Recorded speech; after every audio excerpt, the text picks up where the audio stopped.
नमस्कार दोस्तों। आज मैं क्लॉक का पार्ट 3 लेकर आया हूँ। इससे पहले हम लोगों ने देखा है कि क्लॉक में जो उसका मिनट हैंड होता है वो पर मिनट कितना एंगल बनाता है और आर हैंड जो है वो पर मिनट कितना एंगल बनाता है। उसके बाद हम लोगों ने देखा कि किस तरीके से रिलेटिव स्पीड जो है दोनों हैंड्स का वो क्या होता है 1 मिनट में। तो इसके पहले की वीडियो में ये सारी बातें हम लोगों ने डिस्कस किया है। अब आज जो मैं डिस्कस करने वाला हूँ उसके बारे में पहले बता देता हूँ कि क्या क्या मैं आज डिस्कस करूँगा और ये कितना इंपॉर्टेंट है ये भी मैं बता दूंगा। तो आज का जो वीडियो है क्लॉक का वो बेसिकली क्लॉक में 3 तरीके से अगर आप देखो तो ऐसा होता है कि जब दोनों सुई एक दूसरे से मिलता है, एक तो ये हो गया। दूसरा, जब दोनों सुई एक दूसरे के विपरीत होता है, एक ऐसा कंडीशन हो गया। और तीसरा होता है कि जब दोनों सुई 90 डिग्री पे स्थित हो।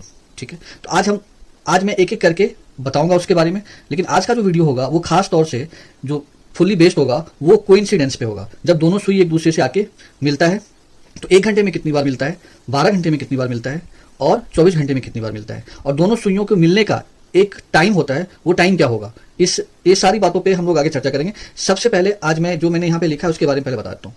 देखो, पहला है कि both hands, minute hand and hour hand are in a straight line. ठीक है, इस बात पे मैं जोर दे रहा हूँ, इस वर्ड पे स्ट्रेट लाइन। जब दोनों सुई स्ट्रेट लाइन में होता है, ठीक है, ध्यान देना, दोनों सुई का मतलब मिनट वाला सुई और घंटे वाला सुई।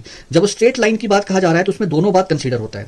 कौन कौन सी बात? सबसे पहली बात तो जो कोइंसाइड है या फिर ओवरलैप है, दोनों बात कह सकते हैं। कोइंसाइड भी कह सकते हैं, इसको ओवरलैप भी कह सकते हैं, या जहां पे थीटा जो है या एंगल है वो 0 डिग्री होता है। ठीक है, तो ये स्ट्रेट लाइन में कंसीडर होगा, एक सीधी रेखा में।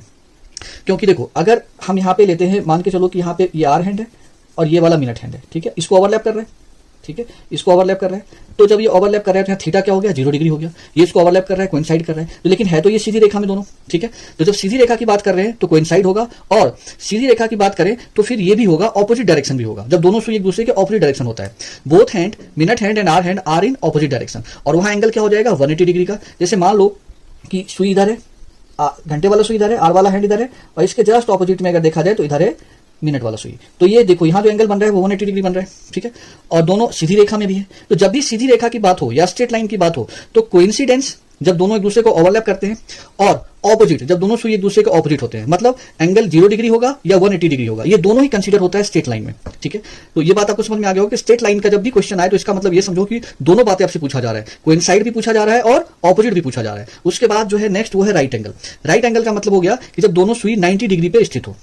ठीक है, तो अब इसके बाद जो पॉइंट है वो जो मैं बताने वाला हूं वो कोइंसाइड वाला। आज सबसे पहले हम लोग कोइंसाइड को अच्छे तरीके से समझते हैं, तो ये सारा पॉइंट आपको, मुझे ऐसा लगता है, क्लियर हो जाएगा कि स्ट्रेट लाइन क्या होता है। स्ट्रेट लाइन में हम लोग दोनों कंसीडर करते हैं, कोइंसाइड को भी और ऑपोजिट एंगल को भी, बट राइट एंगल अलग होता है उससे।